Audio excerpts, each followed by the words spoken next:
So, sa ganitong sitwasyon mga ka-idol na puro lang alibay, puro atake, ginagamit daw sa mga politika, hindi to politika issue mga ka-idol, kundi talagang totoong may namatay. So ayon pa sa report mga ka-idol, drugs overdose ang ikinamatay sa maong businessman mga ka-idol. So Ate Claire, magbigay ka ng complete details sa report kung ano ba talaga ang nangyari. Huwag kayong puro dipinsa at attack lang. At yun ang inihintay ng taong bayan. So baka akala ko kasi magbigay na ng complete details para pa satisfaction sa ating mga viewers o mga lahat po ng mga Pilipino naghihintay po sa tamang kasagutan. So mas maganda sana kung ang First Lady ang magbigay ng details, pero tikom ang bibig sa pamilyang Marcos sa isyu nito mga ka-idol, at ang kanila lang pong spokesperson na si Attorney Claire Castro ang sumasagot sa mga tanong. Pero hindi detalyado mga ka-idol ang sagot ni Ate Claire. Ay nako. So kayo nang bahala mga ka-idol, kayong taong bayan nakikinig at nanonood po sa kanyang statement.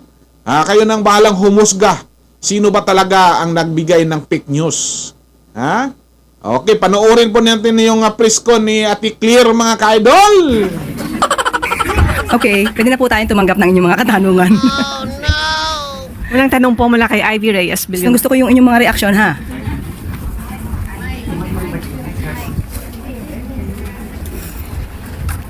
Hi, Yusek. Good afternoon po. News of the late Paulo Tantoco's death revealed cocaine overdose and remains an open investigation. Since he is part of the First Lady's entourage, may we know if the First Lady will comment on this? And from the Malacanang po, the presidential sister released a statement. Senator Amy is calling for a comprehensive report from the palace to dispel further speculation. Nakakalungkot dahil yung mga pribadong tao na nagluluksa ay nadadamay sa pamumulitika. Ginagamit ng ibang mga obstructionists para masira ang First Lady, ang Pangulo at ang administrasyon na ito. Nakakahiya ang kanilang mga ginagawa.